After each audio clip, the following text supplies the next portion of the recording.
There we go. I was muted. That is why I wait. I should be audible now. Y'all able to hear me? Now we should be audible. Come on, man. What's going on, man? Now we should be audible by the grace of God. Good morning, everybody. We're getting ready for our radio show. And we'll be live in a moment. God bless everybody. Good morning, good afternoon, good evening, depending on where you all are tuning in. We're happy, thrilled, and pumped to be with all of you all. We will have the Titan himself joining us in just a moment.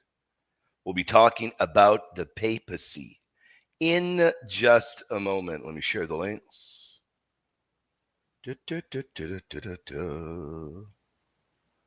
How's everybody doing today? Hope everybody's having a great morning, great day. We're going to have a lot of fun, faithful, by the grace of God. We'll have a lot of fun. Now, we'll be on the radio. It's Friday the 13th. I didn't even realize that. I didn't even realize that. Friday the 13th. Now that I didn't realize. We'll be live on the radio in 12 minutes, approximately 12 minutes.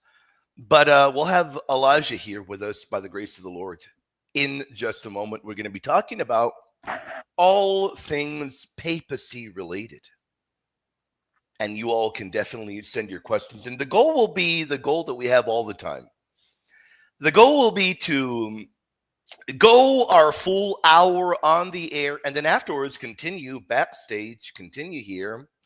Let's bump up the likes, guys. Yeah, guys, let's bump them up, man. If you all feel called to do so, bump them up, man. That doesn't hurt you. I want to give an enormous shout out to you, Mr. Freddy de Jesus. You are phenomenal, brother. Thank you for your amazing support, brother. You rock, brother. Who got gifted the memberships? Well, we got Christian. We've got Truth Seeker. How you doing, brother? For being an early bird, you got a gifted membership. Cleric John, El Chavo, Tecton, and Kristen L. Bisad. You guys are phenomenal. Thank you for your support, my friend. The Lord bless you, brother. How you doing today, my friend? Thank you for your support, brother. You guys, your support allows us to do what we're doing, allows us to do these shows, allows us to do deep dives, and, of course, allows our ministry to survive. That's why any super chats that are sent, we dig our hand into the mailbag, but we do that in the second half of the show. We give you shout outs too. In the second half of the show, we will do that. Be on the air in a moment. Be talking about all things papacy related. And we'll be dealing with our popular verses. A lot of them.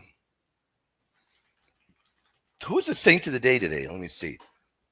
Before we hit the airwaves, who's the saint of the day, guys?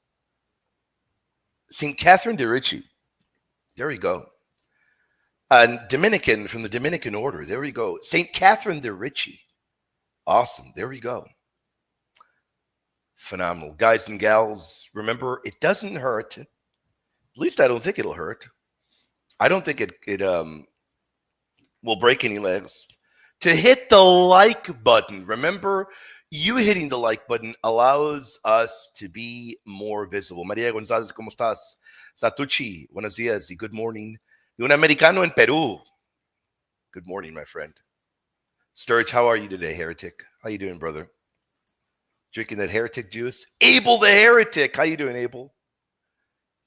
How you guys and gals doing today? We got a good crowd, and we are here early.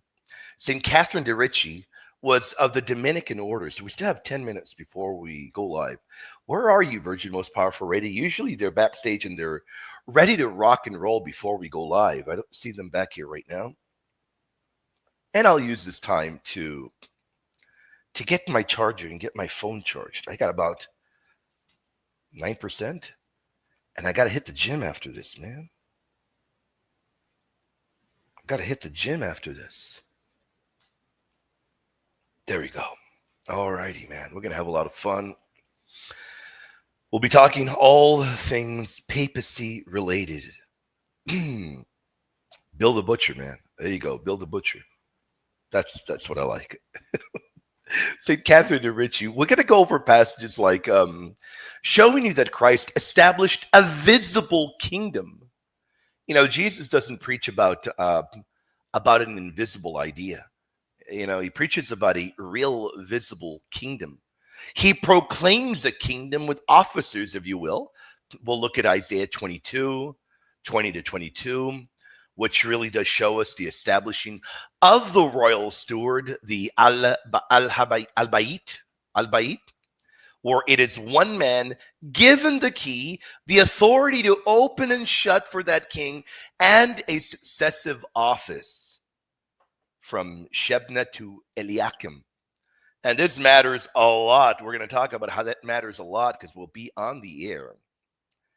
There's Virgin Most Powerful Radio. Now I see them. Worried about them showing up or not. They're there. We'll be on the air in 8 minutes, approximately.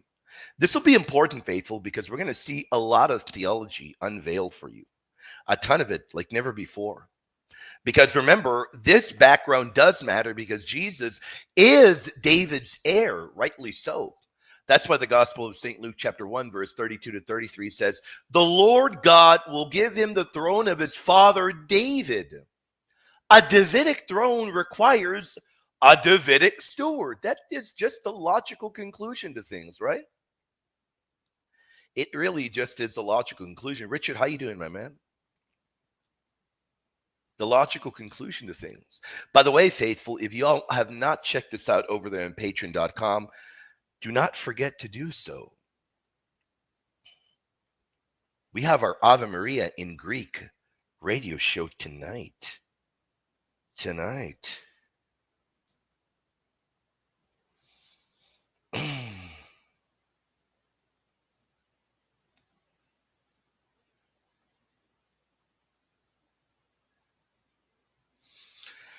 Shout out to you, Dun64. How you doing today, my man? Happy Friday the 13th to you guys. I just realized it's Friday the 13th now, man. I just realized that. Friday the 13th. It's going to be a good day, though. It'll be a good day. Blessed day. We're going to have a lot of fun. Indeed, a ton of fun. Hold on, let me see. All right.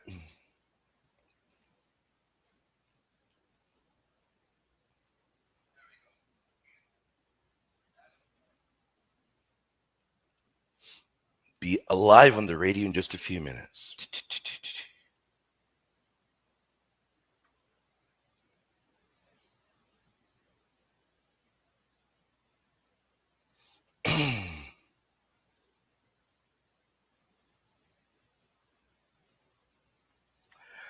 We are going to have a lot of fun talking about the papacy. Yeah, he is, man. He's great. ¡Feliz cumpleaños, hermano Yaka! Hoy es mi cumpleaños. Espero mis oraciones como regalo. God bless you all. Claro que sí. We'll definitely be praying for you, my friend. Feliz cumpleaños, hermano. ¿Cómo estás hoy? ¿Cómo lo has pasado? Ojalá que lo has pasado muy bien. ¿Vives aquí en los Estados Unidos? Is it early for you or is it late in the evening? So yeah, it's going to be a lot of fun. We're going to look at the Gospel of St. Matthew as well. We're going to have a lot of fun. So if it's early for you, get your coffee ready. Get your coffee ready if it's early, man. And we got the heretic here, man. We got the heretic. What's up, brother? How you doing? Hey, what's up, brother? Doing great, brother. How you been, my friend? Good. How about you? Great, man. I wish I had that library, though. The library you got there. Oh, it's real. I know it's real, man. I know it's real, man. What have you been up to, brother? Just work, family, Good. And trying to do as much as apologetics as I can cram in here. There you go, man. We'll be live in about 5 minutes in the air, but you can tell the audience a little bit. Do you have any debates coming up or anything? Debates in the works. Okay. Yeah, but nothing that's in solidified yet. Okay. Unfortunately, no. It's so hard for me to get a debate going for some reason. Mm-hmm. I wonder why. Yeah. I wonder why. I'm too stupid for people to debate. No, yeah, it must be that. Very clearly that. Right. It can't be anything else, right? Right. It's good though. It's good though. It's a good thing. Yeah, I got some people I'm trying to ask that are Eastern Orthodox apologists, I don't think they're going to say yes, but I think I've asked every single one, and these are people that I've never heard of before, but they have a pretty decent following, Sure. and so I'll give it a shot and see Yeah. what they say. Hopefully they say yes. Yeah, I think the people don't realize that is the issue. When people then criticize, well, you're debating the same people over and over. Well, other people don't want to debate. right. What do you do when other people don't want to debate? It's very difficult. So, I mean, you debate the people that are willing to do it. Yep. Have you by any chance reached out to Father Ramsey on any of the topics? I have not. Okay. I've been thinking about reaching out to him. He's great, but I think Father Ramsey and Elijah Yasi doing a debate would probably put people to sleep. So I don't know if that's he's amazing, but his accent and the way he speaks is just sure. so soothing. So it is. He's great. Yeah. It is, no doubt. And in case you wonder today, people are going to be calling me Mike. Let me tell you the background joke. Sure. Like Sturge right here, man. Sturge, Mike and Mr. Yasi, he's your biggest fan, he says. Well, a few days ago, I keep grabbing my eyes like I have my glasses on. I debate pretty much every day, man. I'm a debate junkie. You know that already, Elijah. Yep. Well, a few days ago, I debated a Muslim, and the Muslim guy called me Mike like 20 times, man. Huh. So now for everybody, I'm Mike, and everybody's referring to me as Mike. So don't get confused if you see any messages come in referring to me as Mike. There you go, man. I could see somebody mistaking William for Mike or Mike for William. Yeah, really? I can see that. Yeah, I mean, it's so close. So close. Oh, yeah, very, very close. Yeah. But that is weird. What was the point of that? Did he tell you, or? Apparently, he has a friend who's a Christian. His name is Mike. Oh, okay. So I guess that I don't know, man. I don't know. There you go. Interesting. Whatever. That's all right. No big deal. It was a fun debate either which way. But we'll be live in about a minute and a half. Let's see what the time is. So does this get aired on the radio or? Oh yeah, we'll be on the radio. Okay. Now we're here on my channel, but it's going to be on their radio as well. So. Oh, okay. Yeah, so that's why you have the time stamps for the breaks. Yep. But during the break, me and you will be talking. We can talk during the breaks and everything. And what I usually do for the audience after the radio show is over, I stick around like 15, 30 minutes in case anybody has any questions. I don't know if you have that time. Would that be okay with you? Yeah, I got a hard stop at like 1:30. I got to be somewhere too. So perfect. That's great. So we'll go have 20, 25 minutes, close to half an hour after. Yep. Great. So people can snag their. Okay, I think we're almost ready. Hold on. Sweet.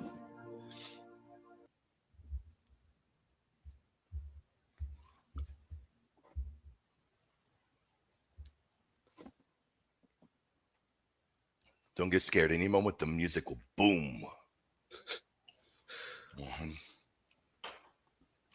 Any second. Well, in about 10 seconds.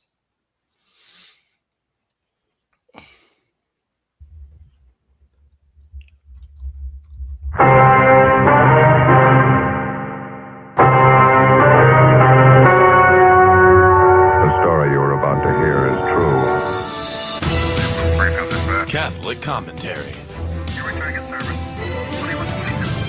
Spiritual warfare. Stay ready so you don't have to get ready. Jesus 911.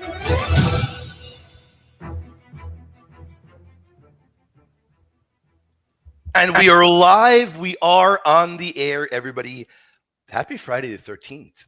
Yeah, it's going to be a happy Friday the 13th. Good morning, good afternoon, evening, depending on where you all are tuning in. We're happy to be with you. And I've got with me a near and dear friend of mine, a phenomenal guest, and in my opinion, one of the very best on this particular topic and other topics as well. It's the first time we've had him here on the radio, Virgin Most Powerful Radio, at least on my show. He's no stranger to Virgin Most Powerful Radio. It is my brother, Elijah Yasi. We're going to be talking about the papacy today. But before we even dive in, brother Elijah, how you doing, my friend? And tell the audience a little bit about yourself, my friend. Yeah, doing well. Thank you for having me here, William. I'm a Catholic, specifically a Chaldean Eastern Rite Catholic, and I do apologetics on YouTube. If you just type Elijah Yasi on YouTube, You'll see my channel on there. And most of my stuff, as you know, William, is on the papacy, and I do have some stuff on Immaculate Conception and Original Sin, but I focus more on the papacy. Yeah, you've been doing a lot of work on the papacy lately, as if you really do feel that God is pulling you in that direction. Would you say that that's pretty much what you felt lately? Yeah, absolutely. And it's actually something I felt for like over a decade, but I put it into videos at the time when during COVID, when everyone started doing podcasting, and I said I'll do the same thing. So all the stuff that I had learned from like 15, 20 years ago, I'm just sharing with people. Good. Yeah. So. I imagine a little bit of that, just a little bit of that, you may have learned from our mutual friend Eric Ibarra, who hopefully we hope to have him on the show one day. His schedule is quite busy, but he's another. We do want to give him a shout out, another titan in the field when it comes to the papacy. And I'm joking, you didn't learn just a little. I'm sure you learned a lot from Oh him. Man, the most I learned is from him, to be honest with you. So he's my teacher, and he's the best at doing the apologetics on the papacy. Yeah, we want to give him that shout out that he truly does deserve, and hopefully one day have him here. But his schedule is quite busy. We're all busy, but by the grace of the Lord, we're able to be here. Okay, let's get the ball rolling. We're happy to do so. We're going to talk about papal minimalism. A lot of people haven't heard about that. But before we even get to papal minimalism, what is the papacy? Does it come from God? Is it something, that popped up later in history? And if it does come from God, do we have any evidence of this in the Bible? Can you tell the audience first, what exactly is the papacy? Yeah. The papacy is the Pope being the head of the church, and for the purpose of serving the church, to unite the church, to make sure the church is one. Because if you have two or more heads, then you don't have unity. You don't know which one has the final say. So Christ in Matthew 16, as the fathers would teach, instituted the papacy, right? So it's a divinely instituted office, as you mentioned. Does it come from God? The answer is yes, it comes from God. And if it comes from God, that means you can't undo it. It's part of the gospel, right? So if you undo it, you don't have the full gospel, right? Because you're taking away something that God instituted. And the papacy, it has its pros and cons, because it's occupied by a human being, and humans are fallen, and we're all sinners and whatnot. And so you have a twofold to the papacy. You have the part of it where God is protecting the office from decreeing heresy and binding the church to heresy. So that's the spiritual part of it. God is protecting the Pope from decreeing heresy, not just decreeing, but binding the church to heresy. That's what we call papal infallibility. The Pope cannot decree something that's heretical and bind the whole church to it. He's protected by God from doing that. But in other aspects of his office, he's not protected. So it is possible for a Pope to say something heretical, right? It's possible for him to say something heretical as a private person. So when we say the Pope is infallible, we don't mean that he's always infallible.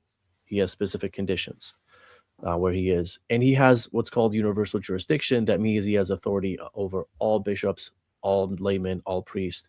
And that's only for the purpose of service, because you cannot serve someone if you don't have real authority to serve them, right? And so if you see something that a bishop is not supposed to do, the Pope has the authority to step in and say, knock it off, right? And we've seen that in the history of Christianity in the first millennium, where that happened multiple times. So great, really, really good points. Now, I heard you talk about how he has that universal jurisdiction, and it truly does mean one of servitude. I think that tends to get forgotten a lot. Perhaps we need to do a better job as Catholics all the way around in emphasizing that. But it's a great point that you brought up. To hammer home that point, would we be able to use the Gospel of St. Luke, chapter 22, which reads, Simon, Simon, I have prayed for you, which, as you know very well, is in the singular, that your faith may not fail. And when you have turned again, strengthen your brethren. Now, I can note here that our Lord he's not praying this for all the apostles. Yeah. He's praying it for St. Peter. Does that kind of get to the issue of that, what universal jurisdiction is, that servitude? Absolutely. And that's a good point you bring up, because that passage is what the church fathers go to show that the Pope has this care for the church, universal jurisdiction. And they also use that for papal infallibility, because to strengthen your brethren is to make sure that they're teaching the right things, right?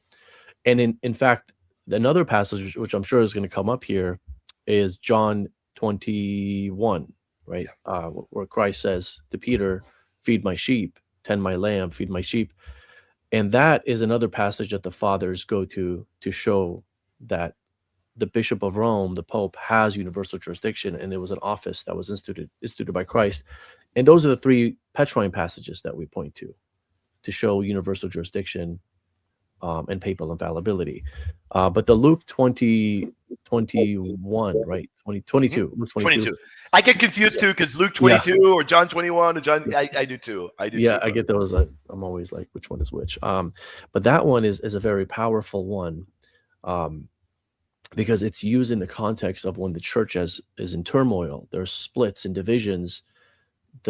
The Bishop of Rome is appealed to, and they say, because of that passage, you have the authority and the protection to settle the matter without error. So that's the infallibility, and that's the universal jurisdiction, because he has authority to settle the matter for the whole church, and not just for himself or for the person that's appealing to him. They're saying settle it for the whole church, right? Great point. Great way that you laid that out. Just a great way. And John 21 is indeed a very important passage. And maybe we can look at it a little bit.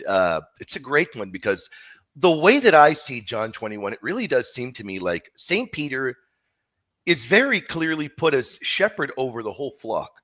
So it says, feed my lambs, tend my sheep, feed my sheep. But if you look at the Greek word, it should be shepherd my sheep, because you've got the Greek word poimaine there in the Gospel of St. John. Now, that is important, because the question that I like to pose to people is this: whether people believe in the threefold structure of the deacons, bishops, and priests, or what have you, the Bible clearly lays it out. So we can ask people, are all of those the flock of Christ? And of course, everybody's going to have to say yes. The presbyterate, the presbyteros, the diaconate, the diakonos, the episcopoi, they're all the flock of Christ, all of them. Nobody can argue that they are not part of the flock. Yep.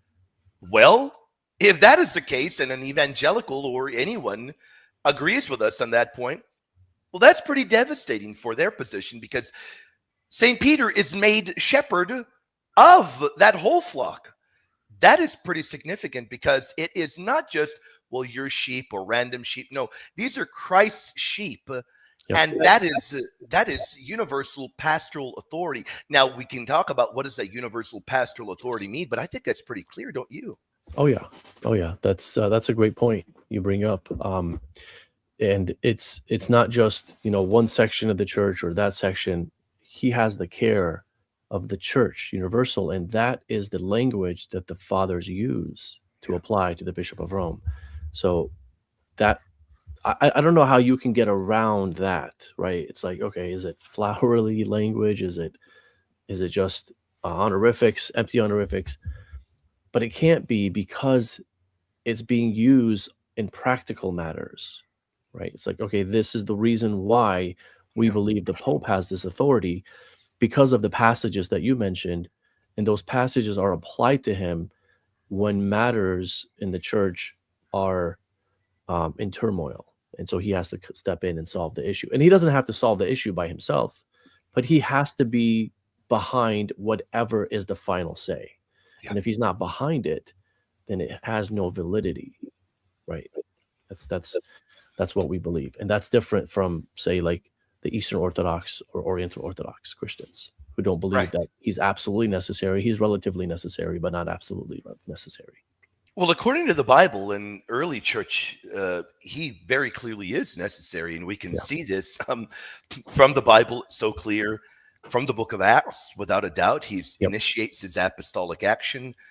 And then, of course, we can see that in early church councils as well, which I'm pretty sure we'll get to. We've got, so far, I can see we got some really, really good questions from the audience. And I do know that by the grace of the Lord, soon we'll have a call-in number soon. We don't have one yet, but in the time being, we're going to be taking audience questions. So far, I see you all's questions. Daniel, Ari, you guys have some really, really good ones that we are going to tackle. They're phenomenal ones that get brought up And a lot of the times you don't get great answers. We're going to get a phenomenal answer today.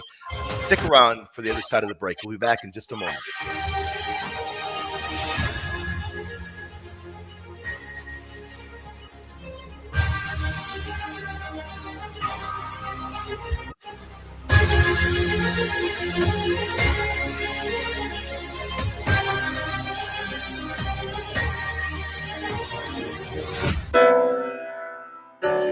All right, we got like about 2 minutes, man. This is great, man. You're doing great, Thanks, brother. man. Yeah. People can hear us, obviously, here on YouTube. This is fun, man. This is a lot of fun.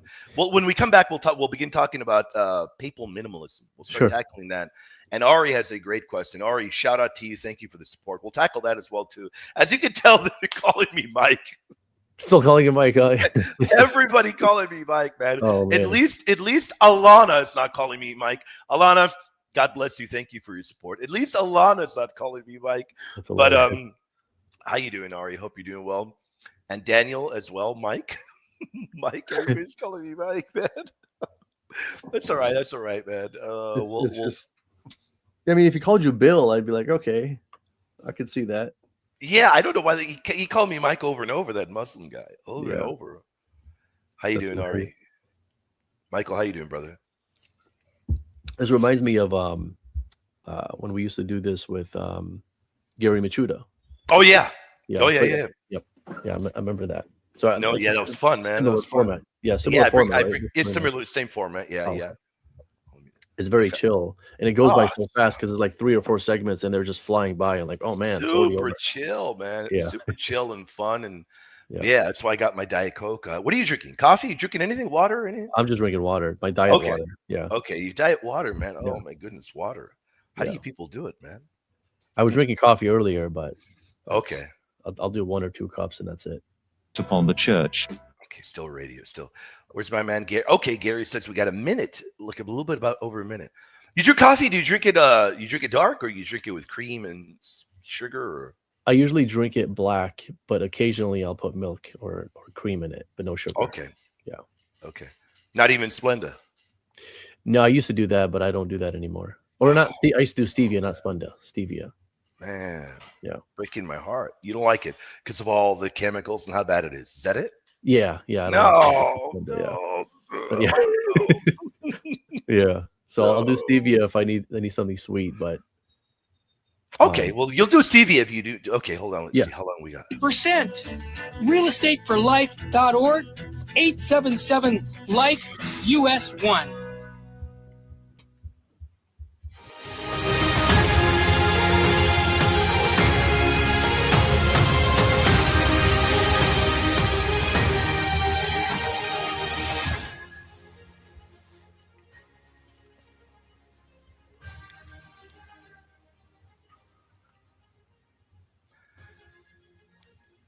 And we are back on the air. We are joined by my near and dear friend, my brother, Elijah Yasi. We're talking about papal minimalism. What is it?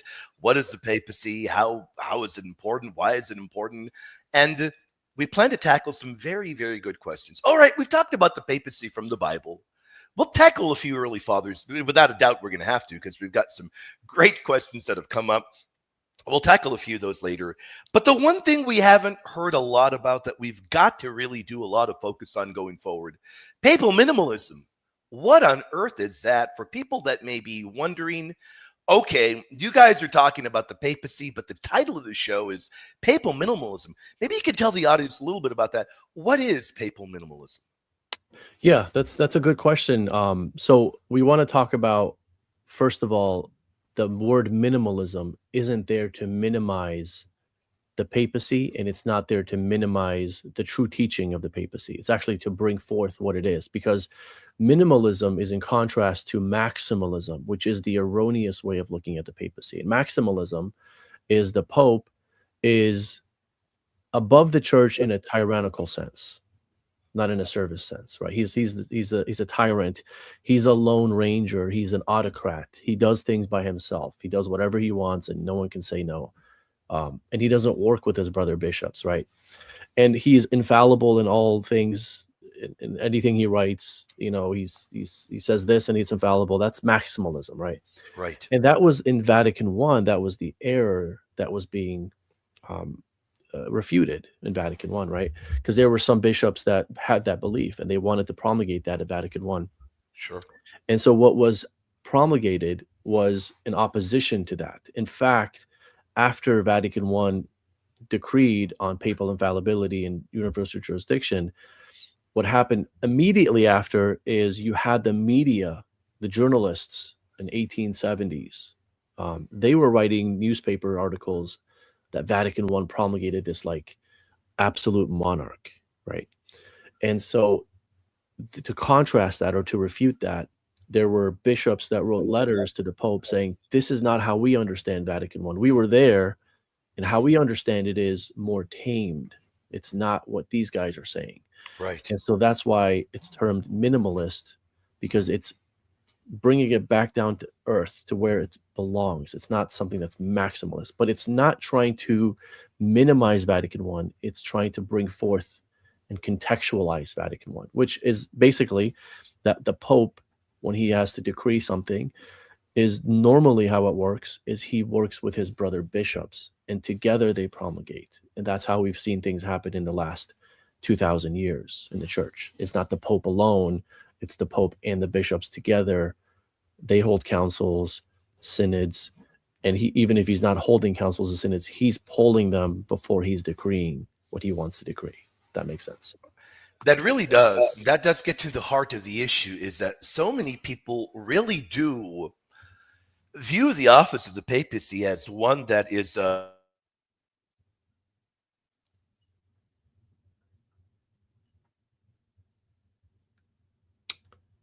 don't know if that's me. I don't know if you guys can hear me or if I lost connection or if William lost connection.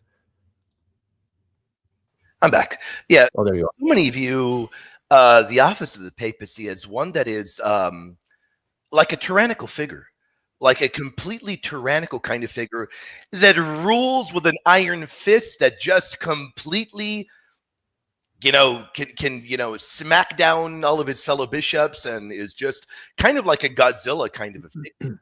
That is what we hear about the most that gets misrepresented. Isn't that right? Absolutely. And they even look at him as someone who is almost like inspired, and he can create new doctrines, and he has like public revelation, right? Like they'll say, well, if the Pope is infallible, then why can't he just settle all the matters in the church? That question assumes that the Pope is inspired by God and God is leading him to these answers. But that's not how the papacy works. That's not how papal infallibility works. Papal infallibility isn't that God is positively inspiring the Pope to decree something. It's that he's protecting him from decreeing heresy. That's a big difference, which means he's not fed answers into his brain just because there's divisions in the church.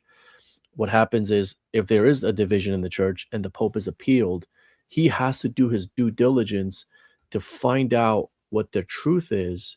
And the truth is what he declares, but he declares it based on what the church teaches. He can't declare anything new that the church hasn't taught. And so if you want to know what the church teaches, where are you going to go? You're going to go to the bishops. You're going to go to the theologians. You're going to go to scripture. You're going to go to tradition, the fathers, the councils. Those are the sources that he has to work with. He can't go outside of those things and create something that doesn't exist in the church. So that's a big difference between inspiration and what we call divine assistance, right? So inspiration, to kind of break it down for the everyday person, because the way you did that was phenomenal. You did a great job. Would be where we can say that God, well, actually, we know that God does move and he assists the human author. We're not eliminating the human element of this when we talk about inspiration. Yep. And that is to write exactly what God wills to be written when we're talking about sacred scripture, at least. And of course, the result is inerrancy, is divine revelation. That is very clear. But there's a difference, as you pointed out, when we talk about papal infallibility, and the church has always laid this forth as well. It's something that I want to emphasize, that what infallibility is, it is not inspiration. And I think a lot of the times Protestants, our evangelical friends, get that wrong. But rather, as you pointed out, It is a negative protection, wherein the Holy Spirit prevents error. So the Pope doesn't receive new revelation as if he's Muhammad. He doesn't receive new revelation. He doesn't Yeah. receive divine dictation as if he's Muhammad or Yeah. any of these particular figures. So can we say that when the Pope is teaching from the chair or ex cathedra, the Holy Spirit is guarding that teaching, protecting it from error. And whenever the Pope definitively declares, or forgive me, definitively clarifies what has been revealed, that doctrine is preserved. It has not been created. Would that be a fair way of assessing that? Correct. Absolutely. And it gives the faithful the certitude that this is infallible. Why is there certitude there? Because if he's able to decree it successfully, and I say successfully because if it's a heresy, we believe God would impede the Pope. So he wouldn't be able to get it out. Somehow, some way, God would stop him. But if he's able to decree it successfully, that tells us that God did not stop that from happening because it's not heresy. Because if it was heresy, he would have stopped it. That's the protection. That's the divine assistance. Yeah. And so he's able to decree something, let's say like the Immaculate Conception in 1854. That doesn't mean the Immaculate Conception all of a sudden it became true in 1854, right? It means that Mary was immaculately conceived, and now we know for a certitude, 100% truth, because God is putting a stamp behind that teaching in a sense, right? He's allowing it to happen, the decree for the decree to come out. And so if that's happening, then we know it's true and it's not reformable. That's why Vatican I says that his decree is irreformable, the decree of the papal infallibility or the ex cathedra, in and of itself, and not from the consent of the church. That's because it's God who's behind it, and God does not need the church approval, right? God's infallibility is 100% certain, and nobody can say no to it. Well, they can say no to it, but no one can undo it. That's what you say. Yeah, that's a great way you laid that out. So no, there's no new divine revelation. That's the one thing that really does shock me. Yeah. When dialoguing with these individuals, that they'll go after the Immaculate Conception or the bodily assumption, and they'll think, well, okay, well, how does the Pope receive new divine revelation? That's not what is being taught at all. Yeah. And in fact, we believe that either that is laid out in the Bible in seed form, or we can find it very clearly in sacred tradition as well. So they just simply don't understand what we're talking about. But of course, Mariology is a topic for another day, but it is a topic that we both love talking about. We indeed do. Now, we have some incredible questions, and I know we're going to get many of them. So I do want to tackle one of them. You know what? We got about 3. Yeah, you know what? Yeah, we'll leave people with a cliffhanger. How about we do that? Because it might take a little bit long to answer this, but we'll leave them with a cliffhanger if we have to. We want to give an enormous shout out to Ari. God bless you, Ari. Thank you for your support. And she wants to know, for Elijah, can you address the fact that Eastern Orthodox and Oriental Orthodox do not stand by the papacy the way we do? Why is that? And why should we submit under Rome? What are your thoughts to that? Well, I would say it's what we talked about earlier, right? If Christ instituted the office of the Pope, if that's what he gave us, then who are we to say that we can undo that, right? And if the fathers are pointing to Matthew 16, Luke 22, and John 21, if they're pointing to those passages and saying this office is divinely instituted, and these are the fathers that we both share in, right? The church fathers. These are the councils that we both share in. Let's say the Council of Ephesus, what it said about the Pope, how it applied Matthew 16 to Pope Celestine in the context of judging another patriarch. If it's doing that, then by undoing those things, by not being under that office, you are undoing Christ's teaching at the end of the day. So that's why it's a necessity for us to be under. It's not about the Pope. It's about what Christ instituted. That's what matters. That's a great way that you laid that out. Now, when talking about, and by the way, we love our Eastern Orthodox friends. I mean, we have got many near and dear friends. Many are moderators as well for myself. And of course, we have near and dear friends that are Oriental Orthodox as well. Let me ask you this, because it's part of Ari's question. How do they view the papacy? Is Peter important? Because I don't want to minimize that and caricature them, because we respect our apostolic brothers and sisters. Do they view Peter in an important fashion, just perhaps in a way that is different from us? What are your thoughts on that? It's hard to answer that, because there is not one answer that they have, Right. right? It depends on who you ask, and they're not united, and that's the irony here. They're not united in matters of ecclesiology, because I don't think it's possible for them to be united on that. If they get together in a council, you're gonna have disagreements between bishops, and then who's going to settle that matter, right? There's no final say to say this side is right or this side is wrong. And so you ask an Eastern Orthodox, and you're going to get so many different answers. He's first among equals. I've even heard him say he's the Archbishop of the world. It's an Eastern Orthodox apologist that I've heard say that. That's close to Vatican I. And I've heard it say where he's just honorary. His first among equals is just honorary. It doesn't really mean anything. Doesn't have much prerogatives behind it. So it's hard to really answer that from an Eastern Orthodox perspective. And lastly, there's even patriarchs in 1848 that had an encyclical they wrote, and they believe that even the Pope of Rome did not have jurisdiction in Rome, in the West. Oh my goodness. Yeah. We'll definitely we'll leave you all with that cliffhanger, and we'll tackle that on the other side of the break. We've got a lot more for you, faithful. Be patient. We'll be back in just a moment.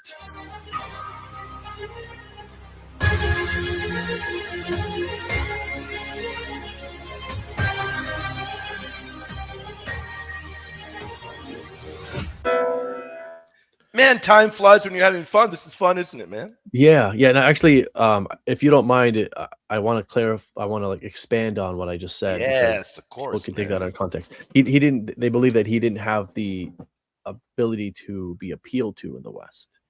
Yeah. That's crazy. That's ridiculous. That's wild. I didn't know Yeah. that. Yeah. By the way, I'm gonna get hung up on my feet if I don't say God bless you, Big Mike and Elijah. So I'm gonna have to read that on the air in a moment. And the audience are gonna wonder, why is this guy calling himself Mike? oh my goodness, man. Man. But that's a good question, though. That is a good question. And Daniel's question is a great one too. These keep coming up. And I'm glad that we're doing this in the radio, so it'll be archived. It'll be a lot of fun. Yeah. A lot of fun. This is fun, man. This is fun. We got Gary keeping the time. What language do they speak? Spanish, bro. Yeah, I'm answering that. I'm typing it. Oh, don't do that, Daniel. No, no, man. No. Man, these guys are a bunch of haters, man. Daniel keeps the time. How much time we got? We got about a minute and a half. 2 minutes. Okay, you got 2 minutes, man. Oh, that's sweet. They tell you in the chat. Huh? Yeah. Gary's cool, man. Gary's awesome, man. Sturge, what's up, Sturge? How you doing, hater? You got a busy day today, brother? Busy day? Yes. Yeah, I got a meeting at 2, and then I got to get back into the office and do some work. There you go. That. Yeah. Good. How's the family? Family's good. Blessed. Awesome. Three kids, and still surviving. Praise the Lord, man. Yeah. Still surviving, man. How about you? Great. Yeah, man. Daughter's got me losing hair. I don't have any hair anymore, but losing hair here faster by the day. But Oh yeah. doing well, man. Well. Let me hear. Hold on 1 second. Still think we got about a minute. Buying or selling? Yeah, we still got a few seconds, man. Yeah, the goal is to keep them alive, right? Oh, Keep yeah. them alive somehow, some way. There you go. Keep them alive, man. Yep. There we go. Pro-life real estate agents around the world. And when they receive their referral fee, they will give 80% of it to a pro-life organization. Wow, that's 80%. That one. Realestateforlife.org, 877-LIFE-US1.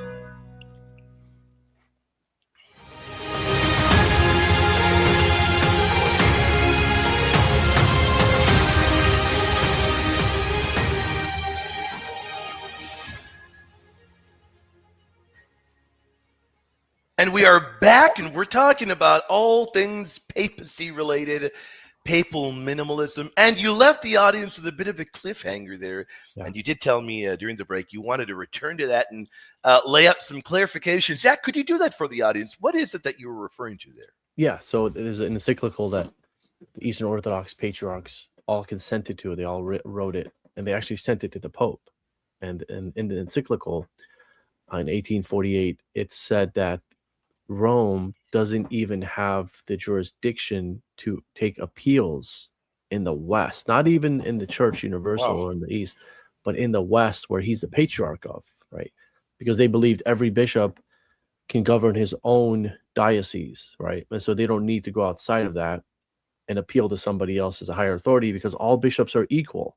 Right. And so because all bishops are equal, the Pope is nothing special that the bishop can't settle, right? So that's very ahistorical. And so I don't know how you can read history and come up with that as your conclusion. Yeah, that's kind of odd. Definitely not only reading history. Well, yeah, reading history, reading the Bible, reading history, reading the early church fathers, reading early church councils. That's odd. I don't know how you would arrive at that particular conclusion. Yeah, it's weird. I just wanted to clarify that because I said he doesn't have jurisdiction in Rome. I wanted to clarify in the West, not Rome specifically, but in the matters of appeals. He can't even be appealed to. He has no authority to answer appeals. Yeah, great answer there. By the way, thank you for your question. It was a great one, Ari. We greatly appreciate it. She says, "God bless you, Big Mike and Elijah." Thank you for that super chat, Ari. Great questions. You guys have phenomenal ones. You have amazing ones. You guys are great, and these are great questions, and they come up very often. Now, do we have, in your estimation, do we have any evidence of these papal prerogatives, not just mere flowery language, as some claim it to be? Do we have any evidence of these papal prerogatives in early church history? An example that you like to go to that you think is a pretty powerful one? Is there anything there? Yeah, I mean, you can start very early on with, as you know, William, Pope Clement's letter, right, where he's settling a matter in Corinth, I believe, is the letter to the Corinthians. Yeah. And it has very strong authoritative language. And then you go to, and I think that letter was sometime in the 90s, 80, like 96, 80 or something like that. Yeah, you're right. And then you go to 180 AD, around there, and you have St. Irenaeus that says because Rome had double apostolicity, which is Peter and Paul established Rome, and they both died there, it has a special prerogative where he says, and this is not my words, this is what he says that every church must agree with Rome. That's very strong language, right? So that's he doesn't say that about any other see or any other church. He says that specifically about Rome. And then you asked me what my favorite is. I have a lot of favorites. It depends on if I'm talking to an Oriental Orthodox, which I'll go to the Council of Ephesus and the surroundings of it, where Nestorius was a heretic teaching that Mary was not the mother of God. And St. Cyril wrote to the Pope appealing to him saying, hey, this guy, the Patriarch of Constantinople, is teaching heresy. What should we do? Should we be in communion with him or not? Right? And the Pope wrote back to St. Cyril and said, give him 10 days to recant. And if he doesn't, then you will to excommunicate him by my authority. Yeah. So he's making Cyril the legate of the Pope, saying you are going to be the middleman, the legate, and you are going to write to him and say he has 10 days. And St. Cyril had no issue doing that. If the early church had an issue with the Pope having jurisdiction over another patriarch outside his Western, overseeing what he's overseeing directly, then St. Cyril would be like, well, how can I do that? That won't be valid, right? How can I even write to him and say that? Who do you think you are to excommunicate somebody else like that's, third in rank or fourth in rank in the church today? He's very high up, the Patriarch of Constantinople. Yeah. And so with Oriental Orthodox, I go there, and that has a whole, we can do a 3-hour show on that, right? So I'm just kind of giving you tidbits on this. And for Eastern Orthodox, where I go, my favorite place to go is the Synod of 649, Lateran 649. And the reason why I like to go there is because we all believe that there are 5 patriarchs in the church. Yes. And, the 5 heads. You have Rome, Alexandria, Antioch, Jerusalem, and Constantinople. Those are the 5, and they govern the church as the 5 heads. Yes. And one among them was the head of the heads, right, which is Rome, what we believe. Well, in this situation, 3 of those patriarchates fell into the heresy of monothelitism, believing that Christ only has one will. So you have 3 that fell into heresy, And then you have the council, the Patriarch of Jerusalem. That was a vacant office. So you're left with one patriarch, and that was Rome, and he was the only Orthodox patriarch. And so you have 1 versus 3 or 4, however you want to look at it. Mm-hmm. And Rome was right for 40 years. The only patriarch that was Orthodox was a patriarch of Rome, which is the Pope, the Bishop of Rome. He was the only one who was right. And if you read the Council of 649, the language is very, very Petrine. Like, you Pope have the authority to settle this matter because of Matthew 16, because of Luke 22, because of John 21. It's all packed into that synod. The whole situation in 4 decades is really pointing out the ecclesiology of Vatican I that was promulgated. And they were united with us under that particular council, right? Correct. Yeah, absolutely. I mean, at that time, there was no Eastern Orthodox and Roman Catholicism. It was the Catholic Church, right? The Catholic Church existed as the Catholic Church. Eastern Orthodoxy came about in the early second millennium. So those Eastern fathers, those Eastern patriarchs and Eastern bishops, I don't look at those as Eastern Orthodox. I look at those as Catholics. When we were united. We were united. Correct. Exactly. Great point. Yeah. Awesome point. The brother Daniel, this is a very good one. We'll hear this one get brought up very often. And at times people just don't know how to give a good answer, but I know that you will be able to give a phenomenal one. Sure. The brother Daniel, thank you for your support. Says, Mike, promise James a super chat. If the apostles got keys the same way Peter did, why do you claim papal supremacy? You've heard this one probably 1,000 times. How do you deal with that? Yeah. You have fathers like Saint Optatus, he who says that Peter was the first to receive the keys, and they're referring to Matthew 16. But we don't believe that Peter is the only one to have the keys. He's the only one to receive them directly from Christ. And so because he was first, that gives them the authority. According to the fathers, they'll say things like, there were 12 apostles, but one among them was set out to be the head. And that one is was Peter, right? And they say the reason why one was set out to be the head out of the 12 is so that divisions may not arise. Because if you have 2 heads or 12 equal heads, then each can do whatever they want. You can't tell the other what to do because you're also a head equal to all the other heads. Yeah. So the fathers say that Peter was the head. And so how do the other apostles have the keys? Is as long as they're in communion with that head that had the keys received to him, then you have the keys as well. But if you're outside of communion from that head, then you don't have the keys anymore. So it all depends on your relationship with that headship. And I believe that to be very clearly biblical as well. But it's a very important point that you have to bring up because unfortunately, 1990s and early 2000s Catholic apologetics did a miserable job here.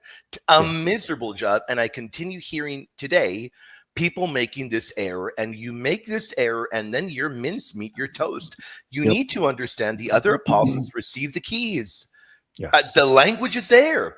And if our councils teach it, you need to understand these distinctions, because if you don't know them, then you shouldn't be having dialogues with any of our apostolic brothers and sisters. Maybe it'll fly against a Protestant, but then when you dialogue with our apostolic brothers and sisters, it isn't going to go well, because the Bible's clear. Look, we've got the language in Matthew 18:18. Whatever you, and now it's in the plural, whatever you bind on earth, and of course, part of that authority to bind and loose is present in the Gospel of St. John, chapter 20, verse 21 to 23, where our Lord breathes on all the apostles. They truly do have the ability to forgive sins, or to bind or to loose sins. That's an important thing. But it is also important to know a non-negotiable. Only Peter receives the keys in a singular fashion, and only Peter is made the rock upon which the church is built. So there are those distinctions, but we need to understand them, don't we, brother? Absolutely. Yeah, and this is why we do what we do, because if you actually understand what we teach, then it's very hard to knock down what we teach. You can only knock down the papacy if you're strawmanning it, right? And sometimes we strawman our own papacy.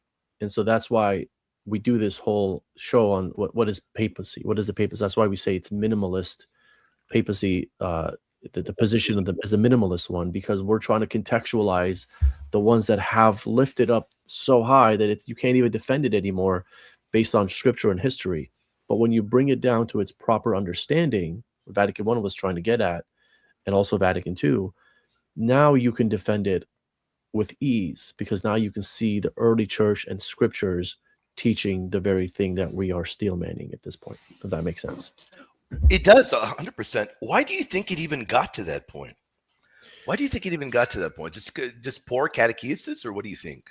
Yeah, poor catechesis. I mean, not just the papacy. I mean, you have poor catechesis in almost every category, right? In Christianity, of the Eucharist, like most Catholics don't even know what that is. You know, they'll say, "Oh, it's a symbol," right? Or maybe half Catholics. I'm not sure what the numbers are, but we know that there's issues with, what does baptism do? And then you say Immaculate Conception, and they think we're talking about Christ. So that's the problem. Phenomenal. Great points. And we have so much more. Well, we're going to dig our hand into the mailbag in the final part of the show. Stick around. We'll be back in just a moment, audience.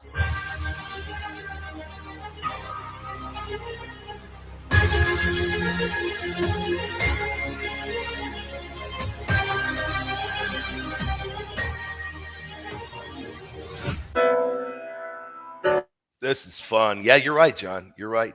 But of course, we need to make those distinctions, because then people don't understand that. This is fun, man. This is great, man. People have gotten great questions. And audience, send them in. We'll be tackling more. And for those, when we're off the air, stick around, because then I'm going to provide the link, and we'll be here for another half hour if you want to come up. But you don't have to come up. You can ask your question. But we'll be sticking around, man. This is fun, man. I'm betting you're loving this, aren't you, man? You can tell you love this stuff. This is good, man. Yeah, if I could do this, if I can do this full time, I would. If I was, but fortunately, it's not my calling. You got your incredible business you run too, though, right? Yes, yeah, I run an HVAC business. So has it been busy? Have you been quite busy? It's it's up and down. It's seasonal, right? It's okay. Winter, so it's been pretty busy. But it's starting to slow down when you get into the month of March and April. Then that's when you have a break, and I can do more things apologetically. But then you get into May all the way up to October, and it's like slammed. Wow! Yeah. Wow! Busy as can be then. Yes. Good. That's a good thing. Yeah, that's good. Complete blessing. Let me see. What do we got? Yeah, I agree. Elijah's got to get a book out, man. There's no doubt about that. I agree, man. Yeah. That's why I got him here, man, promoting him so people can go and look at his channel. And by the way, before we're done, I got to let you put a plug in on the radio and on the channel as well before we're done. Sure. By the way, just a heads up. Let me see. How long do we have? And I want to encourage our listeners. I'm going to toss it at you, Cyprian. That comes up a lot. Sure. The brother James, even though the brother James is not here, he'll love hearing that, because that is something that he really has been dealing with a lot lately. And funny enough, I've been getting tons of Cyprian questions from him, from other people, and then yesterday, because I do bilingual too now, I'm getting them in Spanish too now. So. Show, and they can connect you to one of 900 pro-life real estate agents around the world. And when they receive their referral fee, they will give 80% of it to a pro-life organization. Wow, that's 80%. Realestateforlife.org, 877-LIFE, US 1.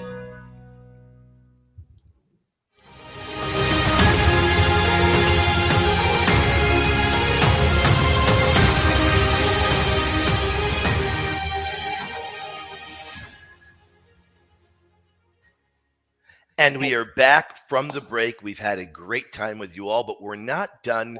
We're going to continue tackling your questions. But unfortunately, I got to say, we've got a defeater. And your whole argument has fallen apart because, as a shout out for the support of our phenomenal dear brother Sturge, but it really, everything's fallen apart. Because Mr. Yasi, didn't Paul rebuke Peter for shunning the Gentiles, only eating with the Jews. I mean, it completely, the papacy's done for, isn't it? It's over. Just pack it up. And the show here. You've heard that one often, haven't you? Yeah, and that goes to the heart of the misunderstanding. And I know the brother is joking, but I think Of it's course. a question that people ask all the time and assume that, oh, that's it, it's a defeat. It's as if like we've never heard this before. Like this is new. I'm about to present something crazy to you. Here's an argument. And we don't believe that the Pope is impeccable. We don't believe that he's always going to do what is prudent, right? So that's where we have to, that's what I talked about earlier, is when you have the proper understanding of the papacy, then these objections don't come up because you know that these things don't touch what we understand as the papacy. The Pope can be a hypocrite. The Pope can be a sinner. God is not protecting the Pope in his morality, in the way he carries himself in life and stuff like that. He's protecting the office from teaching heresy. Yep. Right. So that is a very big difference between that and impeccability, which we don't believe the Pope has. Definitely not. And of course, the Pope does make errors too. And we do know in his private life, everyday life, we do know the previous Pope, Pope Francis, was not perfect. He was a fan of Argentina. Big no. And the current Pope, I love him, but one clear example that the current Pope would be wrong is if he would be a fan of the Lakers. That would be a very clear. Yeah, there you go. And when you say Argentina, you're talking about the soccer team, which I am. Not the country Argentina, but right. Thank you for clarifying that. Thank you. I'll have every Argentinian after me. Yeah, he probably wasn't happy in 2014. Sorry about that. Yeah, go ahead. Exactly, and I was celebrating endlessly. 2014, one of the greatest years of my life. Yeah. But yeah, the joke about the Lakers is because of our near and dear mutual friend, Subdeacon Daniel, is a big Lakers fan, and I want to cheer him up a little bit. You guys are great. These are great. But here's another one. And by the way, for the audience, these are questions that you can hear over and over. Just get a hold of the Virgin Most Powerful Radio app. If you haven't yet, you can hear all of this on the go. You can hear shows like this. We have a lot of great guests. We have future guests. We have an incredible lineup in the future. I haven't even announced it yet, but we have bishops planned to bring on. We've got a cardinal we have planned to bring on. You guys, you're going to be blown away, but you want to get the Virgin Most Powerful Radio app. And you can hear whenever we have Elijah on as well. And you can hear all the replays. Here is another question that comes up, and I've been doing a lot more bilingual work, Brother Elijah. Praise the Lord. It seems like a lot of our brothers and sisters over there in the Spanish-speaking world have been very edified. So I'll continue doing it as long as they're edified.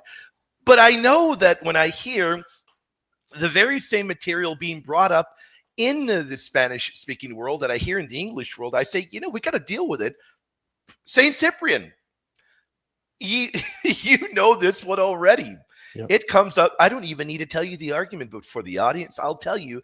Well, St. Cyprian very clearly, he denied the papal prerogatives. He thought all the bishops were equal.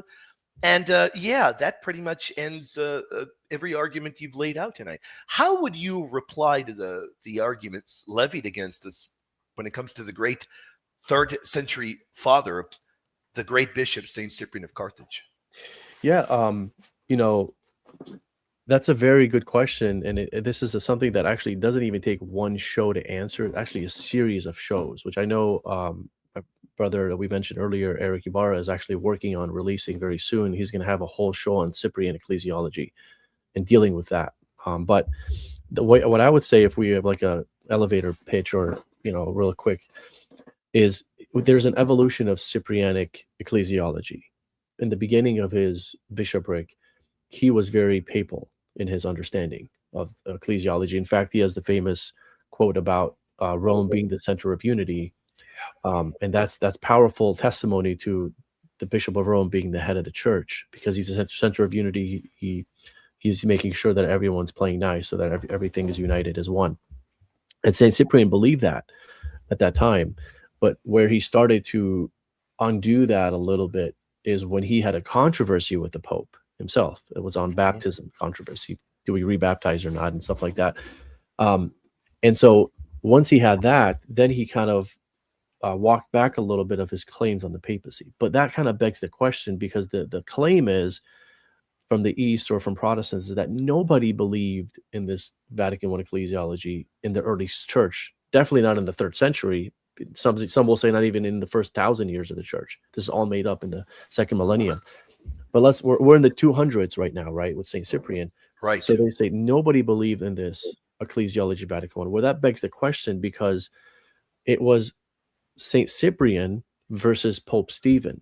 Right. And if Saint Cyprian is going against Pope Stephen, then you have a claim from Pope Stephen of saying that I am the head of the church and I can settle matters because I have that authority, right?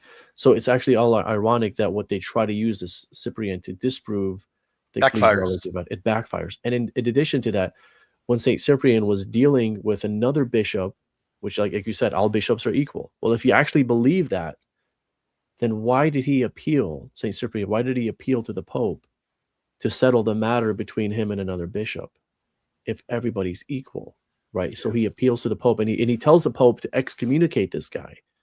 Why? How can the Pope have authority to excommunicate another bishop if everybody's equal? So these are things that are taken out of context, and they're not put in their proper context, and like everything that we're talking about today. Once you put everything back into its proper context, then it not only does it not disprove Catholicism and the papacy, it actually proves it further. So that's just a 2-3 minute answer. We can go into this in detail, which we're not going to have time to do today, but yeah. But it's good that you bring that up, because we see that like so many other things, St. Cyprian is heavily misrepresented. And when we truly do go into the text and we examine the text, it really doesn't bear out for the other side in any way at all. Definitely not in the way that they would be hoping that it would bear out. So these are particular things that are important, because they keep getting brought up over and over. But when we go and we actually examine the text, it just doesn't work the way they would have hoped. Isn't that right? Yes, absolutely. And that goes with anything that's brought up against the papacy.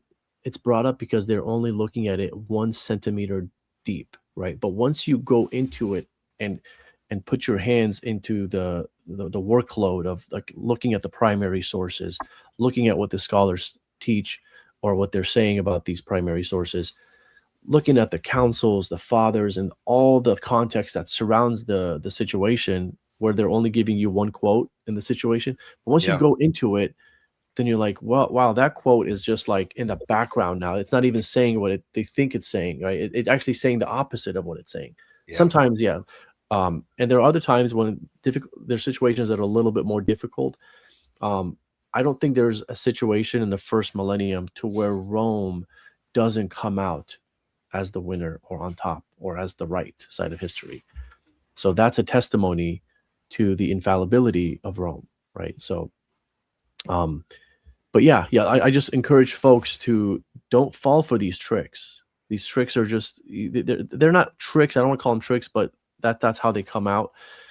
Look into those things and you will see that what comes out on top is the papacy in its ecclesiology and authority at the end of the day. And that's a great way that you laid that out, because you're laying out exactly what the church teaches. And let me ask you this, for people that may say, well, hold on, Elijah, none of this is Vatican I. You're just trying to reinterpret Vatican I. It indeed is Vatican I teaching, isn't it? Yeah. I have a whole series on this that's almost 3 hours long on my YouTube channel, where I go through what Vatican I taught, and then I go through what the interpretation of Vatican I was after the fact, because we have to look at what the text says, but every text must be interpreted, but not just interpreted, but it must be interpreted properly, right? Yeah. And how do we interpret it properly is you hear it from those who were at the council themselves. So somebody like Pope Pius IX is somebody that we have to listen to in his interpretation of Vatican I, because he was at the council. There's a bishop named Joseph Fessler who was a big deal at the council. He was like Pope's right-hand man.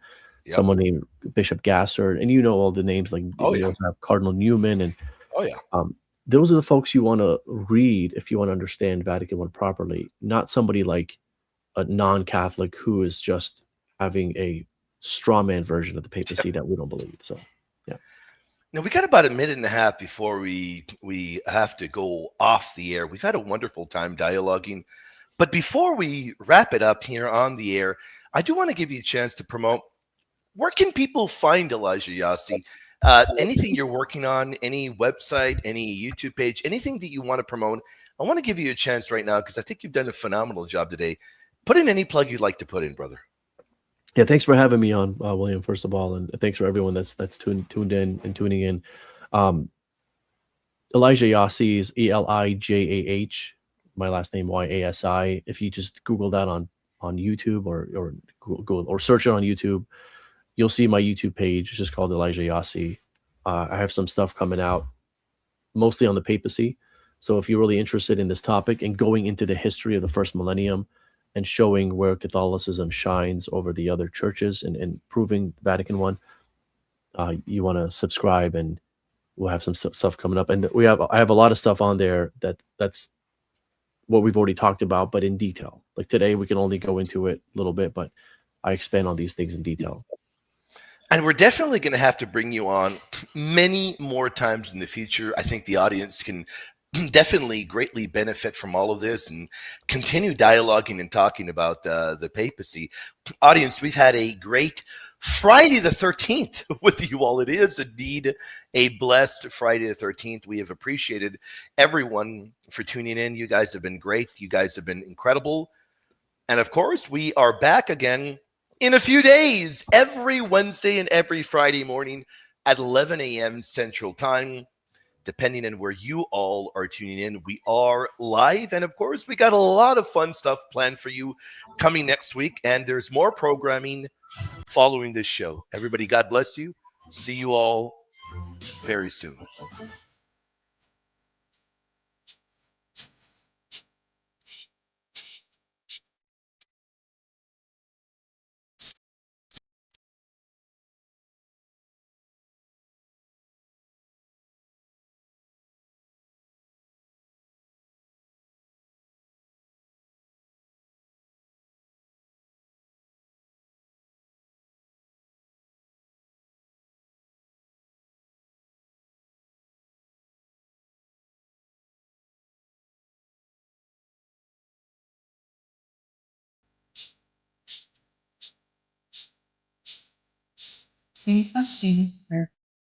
All righty, man. You were great, brother. That was awesome, man. That was Thanks for great, having brother. me, dude. Yeah, that was fun. Yeah. And people, audience, we still got another 20, 25 minutes. You good with that? Yep, perfect. All right. Let me put the link, audience. If you all want to come back here, challenge Elijah, challenge myself, or just to ask a question.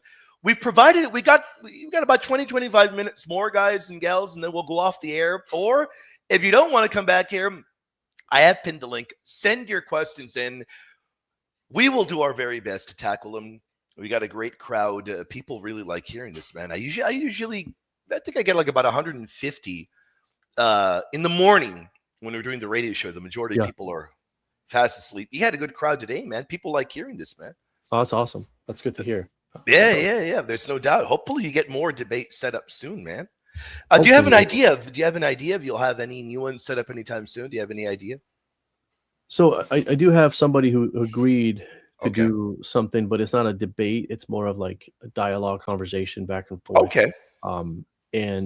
But some family emergency happened with him, so I'm waiting for that to settle for us to do that. And there's an Oriental Orthodox brother, which I know you know, Agan. Yeah. Who also agreed to do the same thing, where it's like a dialogue. So I'm trying to set one up with an Oriental Orthodox and one with an Eastern Orthodox.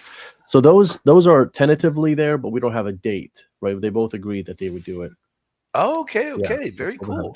Yeah. I didn't know that. Hopefully, I remember you were going to have a dialogue with Agan, but I didn't know whatever happened. Wasn't he going to put out a papacy video a while back? Yeah, he still is. So he's waiting. Okay. First, he's going to put that out, and then we're going to do the dialogue afterwards. What happened to that video? Are they working on it or what? Yeah, apparently it's like 6 or 8 hours or something like that. I know it's really long. So, and I know he's in school, so I'm sure he's busy and stuff like that. He's he's a student, so in a university. But yeah, I mean, I get it. Life gets busy, and it's so hard to dedicate time when you're not doing this full time. It's just like it took me like a month to to find the time, not to put together something, but to find the time to do my last video, which I did against an Eastern Orthodox apologist. Right. And it took me like a month because I just didn't have the time. Where I would have loved to just do that one right after he came up with it. It does take a lot of time for people that may not know. It does take a lot of time because you got to look at critical editions. You got to do research. You got to make sure you got everything down correctly. You got to read a lot. Yes. Yeah, I don't. A lot of people don't even realize it takes a lot of time. And then debate prepping, man, does that take a lot of time, doesn't it?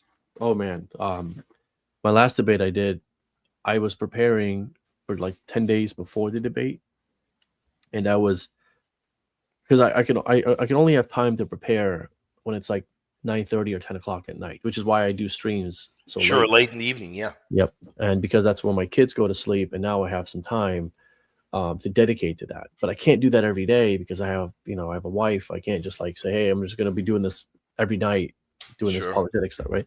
So because that's the only time we have to spend time together. Because I go to work, Sure. I come, and it's like kids, and the kids go to sleep, and now that's my free time.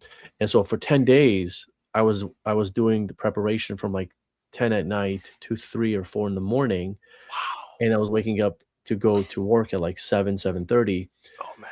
And I was getting 3 hours of sleep all the way up to the debate, including the night of the debate. And so I had Wow. only 30 hours of sleep. So if you actually watch the debate, you could see my face was just, you could see how tired I looked. Yeah. And my brain wasn't braining the way I usually did. But I think I did really well versus someone. Oh, who, you did great. Yeah. Oh yes. yeah, you did great. That was the one against Alex Soren. yeah. Oh, he was atrocious. Yeah. Yes. Yeah, he was Alex Soren, you suck, man. You suck. Yeah, I mean, I don't hold back. I'm not politically correct. Alex, you suck. You're a buffoon, man. Yeah. Daniel, man, shout out to the incredible Daniel. In the apologetic world, do you guys just narrow down on one subject and master it, or is it an everything forever knowledge? Now, I could give my answer. I've debated everything under the sun, every topic you can think of. Do I consider myself a master on everything? Absolutely not. Not at all. If anybody were to ask me areas that I feel like I have proficiency, and I'll never use the word master because I'm always learning. And the true master is Jesus. I'll never use that word. I'll use the word proficiency. If anybody would ask me, where do I feel I have great proficiency?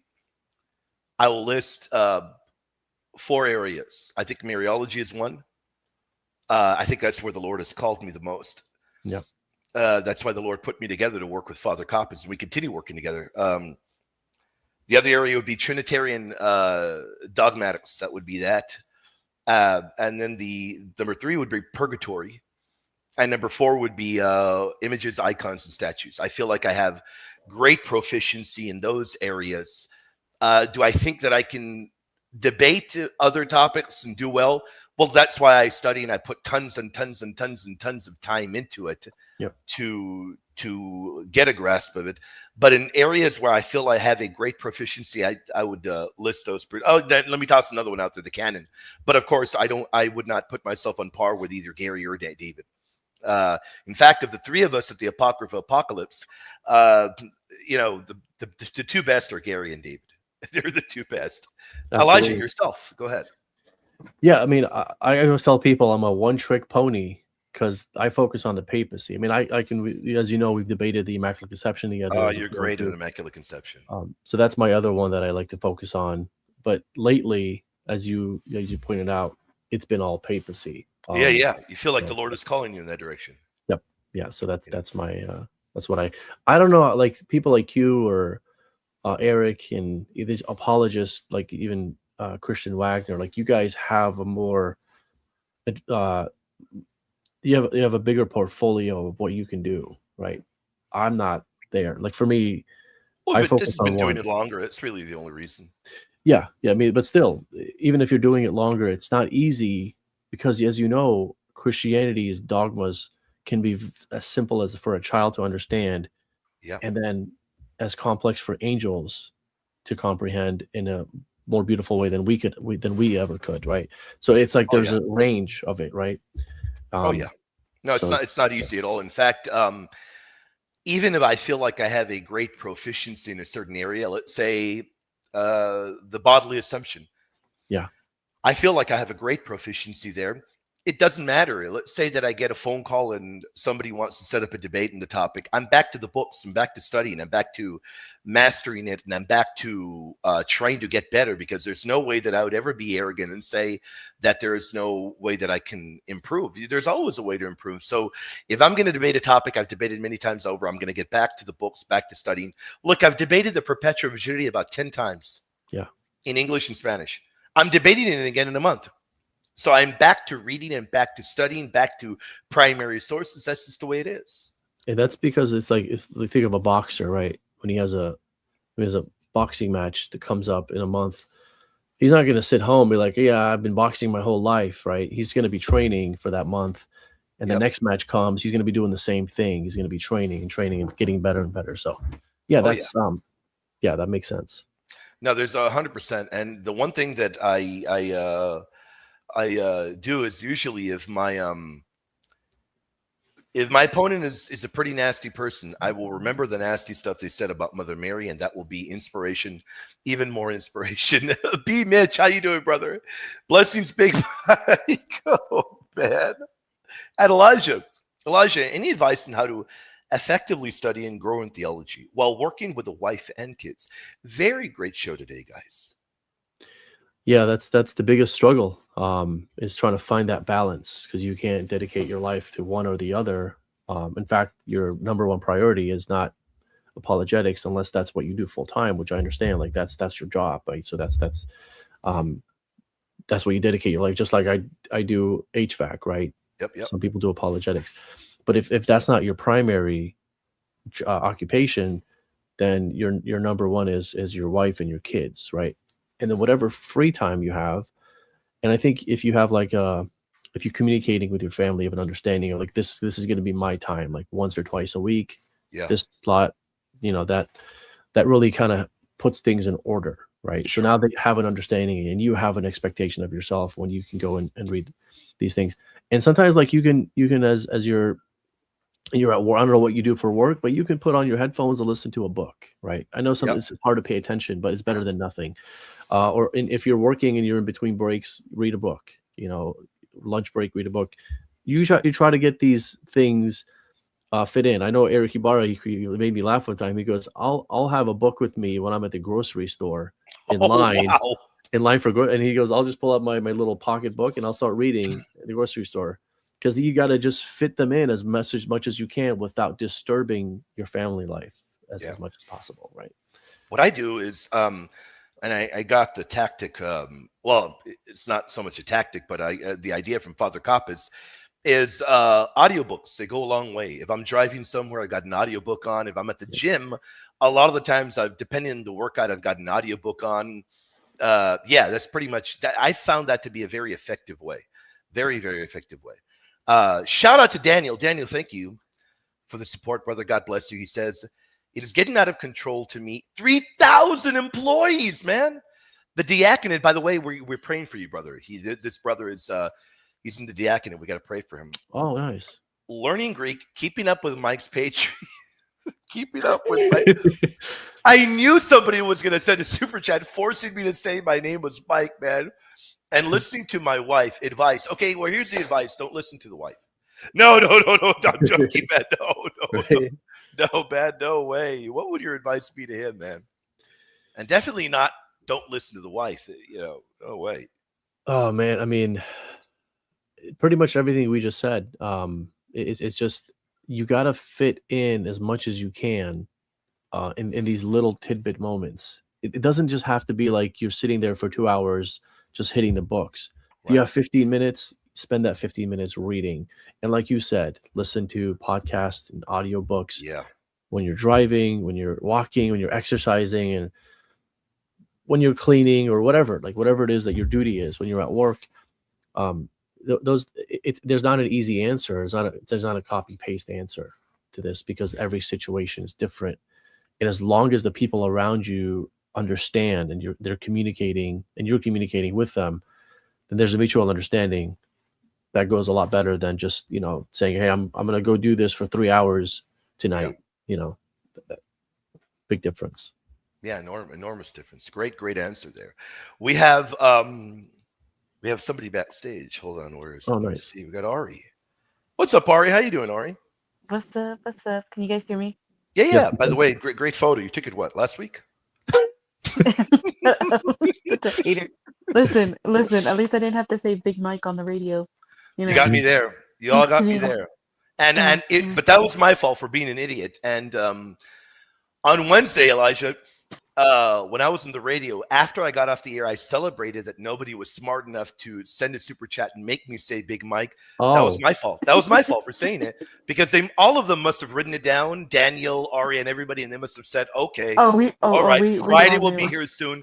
Friday came, and they pulverized me today. That was my fault. That was my fault. Yeah. reverse psychology. There you go. There you go. Yeah. Somebody's got to bully you, man. Somebody's got to keep you humble, like Rosarium. You know, Oh, the the most humblest of the humblest, humble. the humblest, man. Where's Rosarium? The humblest of the humblest. Probably sleeping. Yeah. So yeah. So my question is for Elijah. Yeah. Which, by the way, I would never give you a nickname like Big Mike. That's just terrible. We I appreciate respect that. and love you too much to do that, you know. Thank you. Anyway, so my question is about the Assyrian Church of the East. So, Oh. what is their view on the papacy? Because I feel like nobody really ever talks about them. Yeah. And I'm curious here because I know we've heard the Eastern Orthodox and I know we've heard the Oriental, but what is up with the Assyrian Church of the East? And like, have you interacted with any of them? And do you find their reasons to be valid or somewhat good or better than the others? Or yeah. I can't say I've interacted with any Assyrian Church of the East on this topic. They tend to not focus on the papacy as much from what I've seen. And so that's not really what they go after. I think a lot of the times the discussions are on Christology because that's what separated them from everyone else. Yeah. But I can't. It's so. Here's the thing: like they were the first major ones to split, and still exist today, right?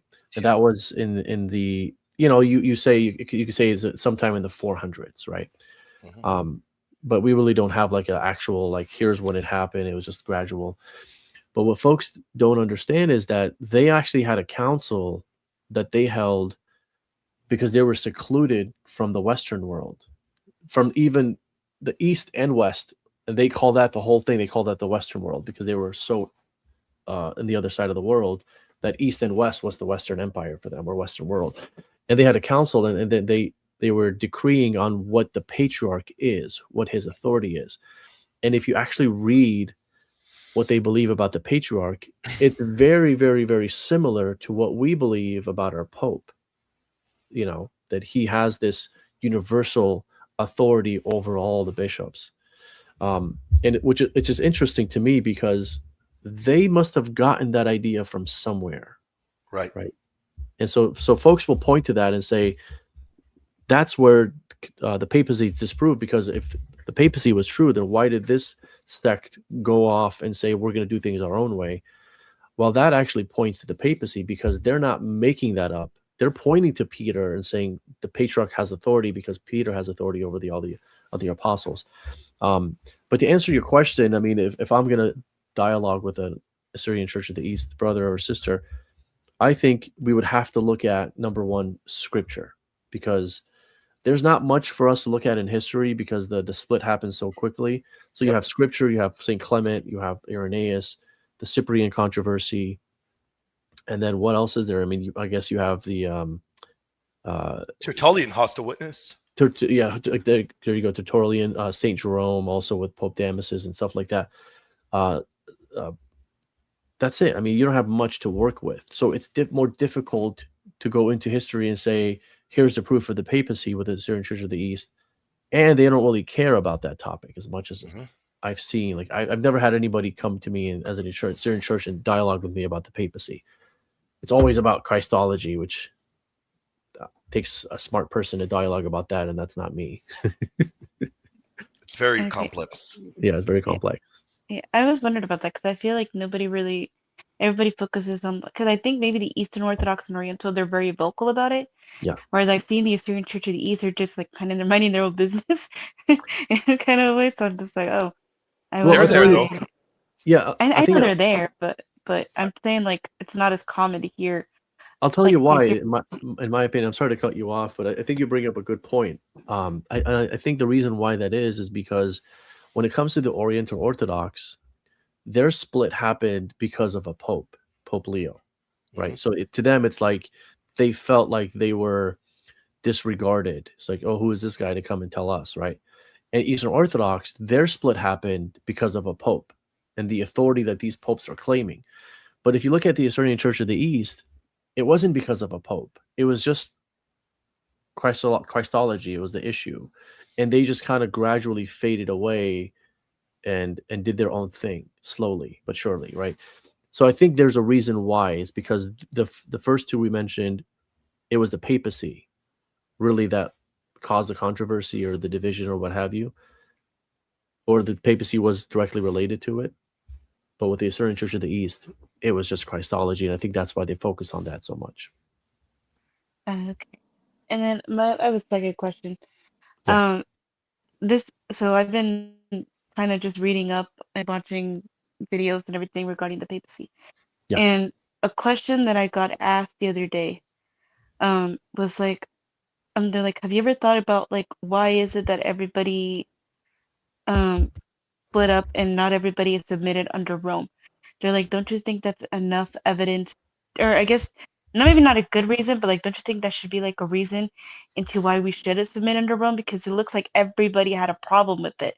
Everybody had a problem, and they're like, especially with everybody splitting up and having their own patriarchs and everything.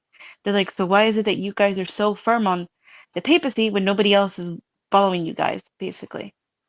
Well, that argument cuts both ways because what is the authority that they're claiming is ecumenical councils.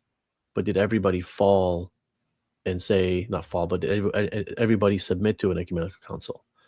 No.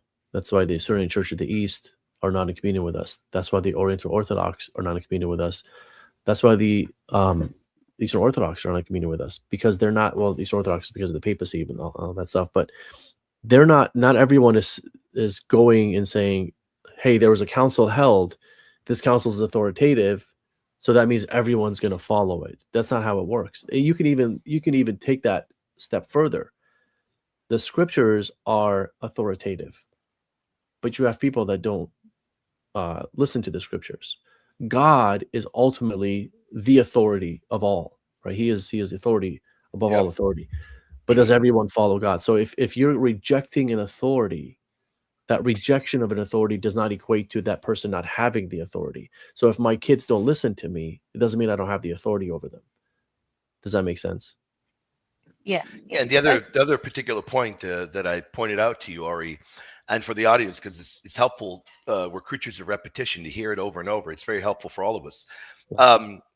It isn't like these four patriarchs even agree with one another.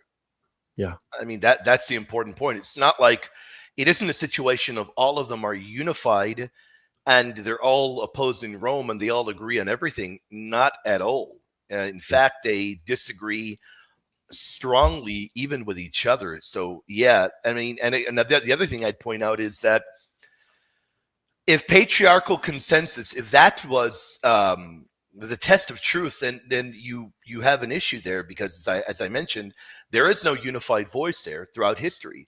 They've very often been in mutual schism with one another, even holding rival synods. Isn't that right, Elijah? Yeah, absolutely. And then like just the example that we talked about earlier in Lateran 649, there is no patriarchal consensus there because four patriarchs are not in the right side of history. You only have one for 40 years. So imagine you were in the middle of that as a Christian in that era.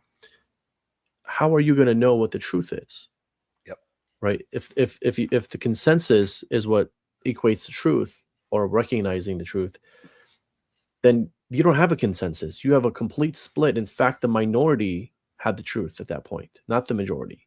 So not even a majority. You can't even point to a majority, not even a consensus. You can't even say the majority equates to the recognition of truth, because it was a minority that had that. And that happened in Arianism as well, controversy with Arianism. I brought that up as well. Yeah, that's a great point. Yeah. Yep. So, and then another thing is, we can't just say everybody disagreed with the Pope. And in fact, if you look at history, it wasn't everybody. I think most people, for like the first 1,000 years. I mean, you have like events that we're talking about where the papacy and whoever followed it was a minority, but those are the ones that held the truth, and everyone admits to that. Yeah. But for the most part, people did go to the Pope and respect his authority and follow and obey his authority. And we have these writings of Eastern Orthodox saints and Oriental Orthodox saints who spoke in such language. So, for example, St. Jerome, right, what he wrote to Pope Damasus. I don't know how an Eastern Orthodox or Oriental Orthodox can get around that, right? The way he wrote to the Pope, saying, hey, there's this controversy in the church. I don't know who to be in communion with. I need you to tell me who to be in communion with. And if you tell me that the truth is this dogma, I'll believe that dogma. If you tell me it's this dogma, I'll believe. Just tell me which one is it. This is not a language of somebody who's writing to somebody who has no authority, obviously, right? So, and it's not empty honorifics. So let's not go there either.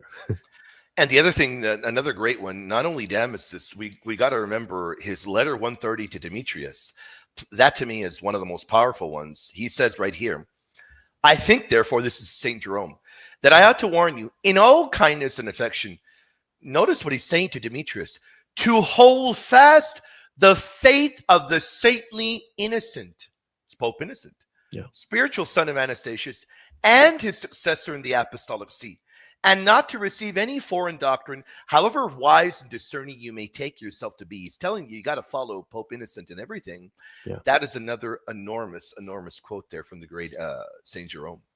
Absolutely. Yeah. Okay. All right. Thank you, guys. That's all my Yeah, Ari, questions. God bless you. Thank you for your great bless you, questions. God bless Take you, care. Big Mike. God bless you, Elijah. God bless you, Ari. Y'all are awesome. How many more days, man? How many, they said a week, man. It's almost a week, man. You got at least 5 more minutes, then you got to go, right? Yep. All right, we got 5 minutes, guys. Get one final question in. Get one final one in, guys, and then we're closing the doors. Yeah, I'm glad Ari brought it up again. I answered it on an AMA Q&A the other day, but that's an important point. Look, when you bring up the 4 patriarchs, you know, they very often have disagreed with each other, even today, man, you know, even today. And at many points in history, you know, one or more of those sees actually appealed to Rome, or they accepted Roman judgments. There's really no way around that, right? Correct. Yeah. I mean, look at Chalcedon. It was a controversy between sees, right? Ephesus, controversy between sees. They go to Rome, and Rome settles the matter. And then if you're not with that settlement of matter, then you're just schismed out of the church, and that's how we got Oriental Orthodoxy. You know, because they didn't like the answer that Rome gave. There's no doubt they didn't like the answer, and you know, we love our Oriental Orthodox brothers and sisters, but look, if they hold Ephesus up in such high esteem, but the language of Ephesus very clearly shows you that office of the papacy is to continue in succession to the end of time. They haven't held that up. Yeah, they haven't held that up at all. So they've got an enormous problem on their hands. And here's what's interesting, because they'll say, like, you know how the Pope excommunicated Nestorius. Sure. But the Oriental Orthodox will say, well, that wasn't from the Pope. That was from the Pope and Alexandria together, right? They'll say it was a communion of 2 sees coming together and excommunicating the Patriarch Constantinople. Well, if you actually read the council, who are they referencing the excommunication is coming from? They never once say it's St. Cyril and Celestine. Never. They always say the letter of Celestine or the decree of Celestine. They're always pointing to the Pope, because the juridical action came from him alone, not from both of them. So 1,000%. Yeah. 1,000%. Let's take this final one. It's a great one. And I want to give you a shout out, Lena Molina. Thank you for your support. And all of you guys are incredible. We appreciate your support, for you showing up, for making it the highest watched Virgin Most Powerful radio show. I'm going to call up in Gary and say, Gary, you know, Elijah beat you. More people watched the show when he came on, man. That's great, man. Lena Molina wants to know, Elijah, What is your go-to KO against objections to the papacy for Protestants and Orthodox? So those would be two different ones. That's a great question. What would be, you're there and you're in the boxing ring and you got the boxing gloves on. What are they? I guess you want to tackle the Protestant one first. Yeah, the Protestant one, you want to go as early as you can to the scriptures. Like you want to be as close to the scriptures as you can, because typically a Protestant is not going to accept something like Lateran 649. This is too late. The church has already been corrupt at that point. Right. So they'll give you, 649, all papal, whatever. Like, who cares? Those are all heretics. Anyway. Super late. Yeah. So I like to, like we mentioned some of them earlier. Obviously, scripture is what you want to go to with Protestants. The 3 Petrine passages. But then you're going to argue with them until you're blue in the face. So how do you settle that matter? The question with the Protestant has to be the question of authority. So first you got to talk to them about authority before you even talk to them about the papacy or the Eucharist and all this stuff, because to them, you're as equal as they are. In fact, they probably think that you're lesser than them in authority because they understand the Bible better than you do. So we got to go to folks like St. Irenaeus that we talked about earlier, St. Clement of Rome, even the situation with St. Cyprian and Pope Stephen. Those are the things that they're going to accept as evidence because they're so close to the scriptures. Because if they say, no, I don't accept those as evidence, well, now you're throwing the whole canon out the window, because the canon hasn't even put together at that point, if I'm not mistaken, in the 200s or in the 100s, right? Oh yeah, it's been you got to wait till we get to the 4th century. Yeah, exactly. So if you're going to say, oh, that's too late, well, then the canons are too late for you. Yeah, that's a boneheaded argument. Yeah. Yeah. So I try to stick to the earliest testimony with Protestants. With Orthodox, I have a canvas of 1,000 years to work with if it's Eastern Orthodox, right? Yes. So now I can go to Council of Chalcedon, Council of Ephesus. I can go to the Council of 681. But my favorite go-to, if I had to pick one, is, like we mentioned earlier, is Lateran 649. I really encourage folks to get the book from Father Price. He actually has the Acts translated. That is such a haymaker and a knockout punch against Eastern Orthodoxy, because it's a 40-year period where Rome is right. And the reason why Rome is right that they're pointing to is because of Matthew 16. And Rome is claiming this universal jurisdiction. And I'll give you one example. Pope Martin delegated Stephen of Dore and John of Philadelphia to go into the Patriarch of Jerusalem, Patriarchate, and the See of Jerusalem and Antioch, and to depose all the bishops there that were against what Rome decreed at 649, which that Christ has 2 wills, and install bishops in their place.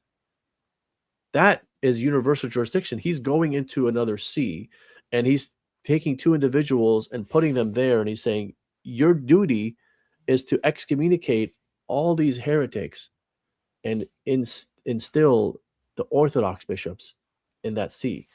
That's universal jurisdiction.